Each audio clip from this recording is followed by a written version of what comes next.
Yeah, I began to get really get the idea about late 1978, early 1979. I was called to Washington, a meeting at the Army and Navy Club with some retired admirals and generals, and read the Riot Act on an African president that they wanted me to corrupt, and if I couldn't do that, they were going to take him out. And it became very, very clear to me. Up until that point, I'd been an economic hitman for about 9 years, and like everybody else, I figured that the CIA was involved in the Allende and Mossadegh, but it was all intellectual to me. And I would use it sometimes in arguments with these presidents. Oh, remember what happened to Mossadegh? Remember what happened to Arbenz? But, I didn't have any personal involvement. And then suddenly I'm in these meetings in Washington with these generals and admirals, and I'm hearing this stuff. And then I'm beginning to see the tremendous pressure that Roldos of Ecuador and Torrijos of Panama are under, and then they get assassinated. And I know there's no denying anymore, and that's when I get the hell out immediately. I quit on a day's notice because I really, really got it. And it made me absolutely sick and miserable, and I hated myself and had to get out. And then a lot of good old boys say, yeah, we're going around killing people to take over. Now they're doing it in America with Northcom. Now they're taking over. What about government-sponsored terror?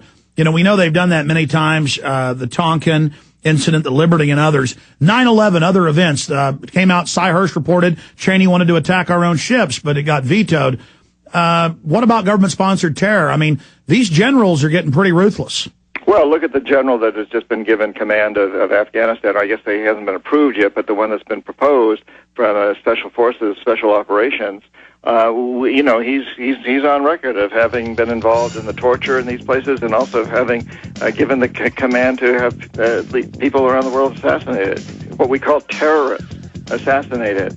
I mean, there's no justification for that. Alex, this whole business of terrorism is an interesting word. It's not an ism. There's no relationship between the terrorists in Colombia, the FARC people, and the terrorists at Al-Qaeda. They're totally separate. It's anybody that resists the globalist agenda. Stay there. One more segment. MySolarBackup.com. A lot of things can cut off your electrical power. Hurricanes, snow, ice storms, global warming, gremlins can chew off your electrical wires. A lot of things can happen. And so instead of sending all your money to Al Gore and carbon taxes, I suggest you take your own power needs out of the control of that control freak and go to MySolarBackup.com. The degenerate control freak, blood-sucking parasites of government and the New World Order don't own the sun yet, folks. So make your move now. MySolarBackup.com, the great power source, 800 watts of power on demand. The solar panel, the system, the charger, the batteries, all of it. Great little system. Get a bunch of these, run your whole house. MySolarBackup.com, 877-327-0365, 877-327-0365. Is that when they are put it on the spot and they are in some particular very big media outlet, they are not outspoken about 911. I don't know why, but they keep for themselves, and they know that the 911 is a direct relation with our government and our military. And if they have already talked about that clearly and help it to open up the mind of all the people in the United States, with whom I am a citizen, probably the result will be different. So I don't know why. I still expect to know why the people like him and like others. Okay, Solomon, I understand your question. I want to be able to get a response. John Perkins was just talking about government staging events, but I don't ever blame people who politically don't go as far as I do or don't totally agree with me. As long as they're on the side of the good guys exposing corruption, we should focus on the establishment who's totally against us instead of always fighting with each other about who agrees with this or who agrees with that. I don't know what John's position is on 9/11 being an inside job or not. John Perkins? Well, my standard answer to that is I don't have any inside information, and I write books based on my own personal experience. I like to write about things I know. I know exactly what happened to Roldos of Ecuador. He was assassinated. I know that Torrijos was assassinated. I was there. Now, 9/11, I don't have any inside information. But what I will say, and I always say, is I have an extremely difficult time believing that a guy with a walkie-talkie from a cave in the Himalayas executed this by himself.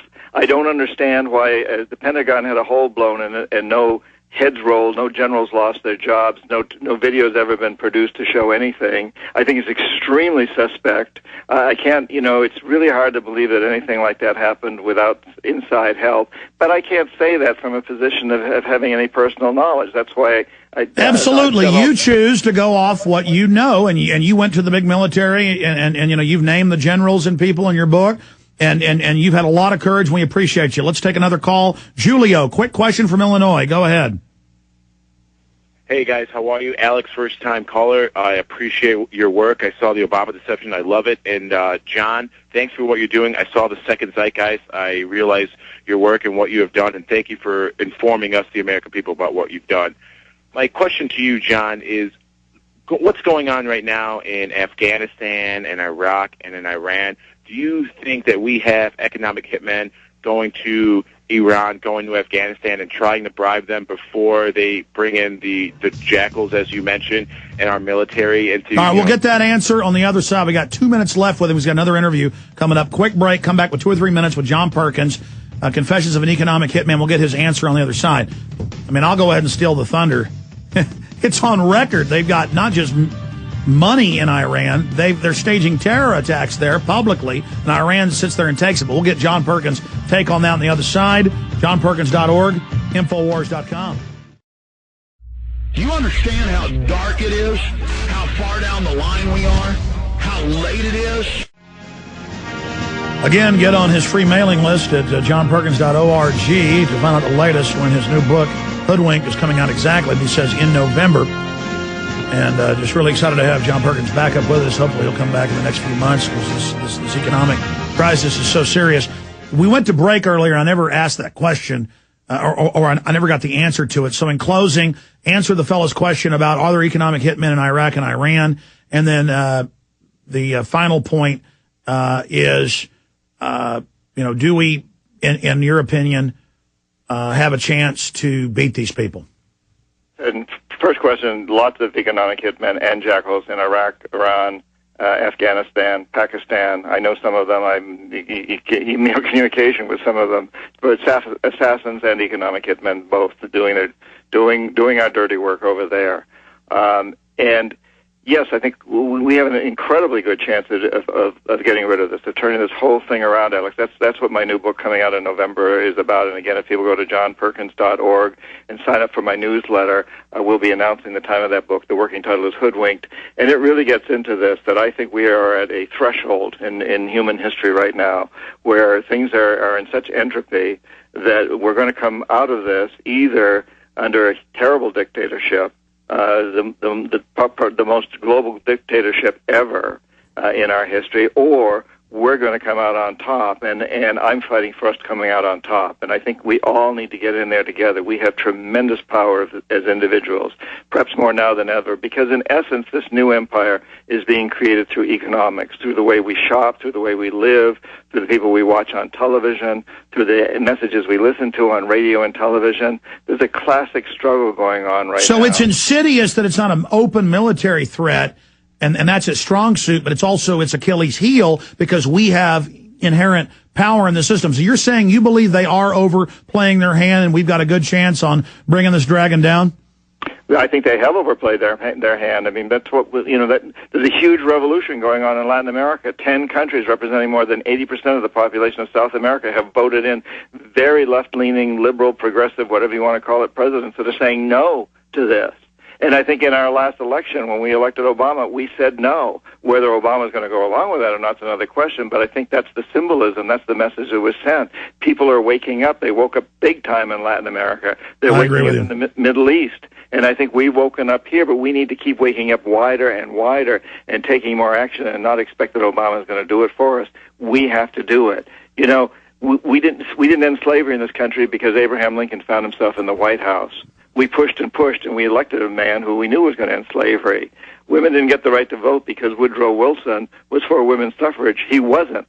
After he was elected, the women went out on the streets. Everywhere that man went, he was followed by women pickets with huge signs that said, why should we fight for democracy in World War I in Europe when half of our own country doesn't have the right to vote? We didn't get out of Vietnam because Richard Nixon was anti-war. He wasn't. We got out of it because the people demanded it. Of course, we were also losing the war like we are in the Middle East today. But the people demanded it. We took to the streets. We've got to demand it now. But today it's easier because, in a way, we can demand it by the way we shop as much as anything, as you pointed out.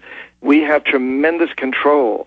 And for far too long, we've let these people get away with convincing us that what we really want is the cheapest tennis shoes and T-shirts, even though slaves are making them. And it destroys our industry. It destroys us. It's a gun that shoots both ways. John Perkins, I'm going to let you go. You got another interview coming up. We'll talk to you again very, very soon. Thank you so much. The website is johnperkins.org, and the book is Confessions of an Economic Hitman. John Perkins, the new book, working title, Hoodwink, coming out in November. We'll talk to you soon, sir. Alex, you're beautiful. Keep up your great work. Thank you. You are too, my friend. Good to have you on. We appreciate your courage. There goes John Perkins. Thank you for listening to GCN. Visit GCNlive.com today.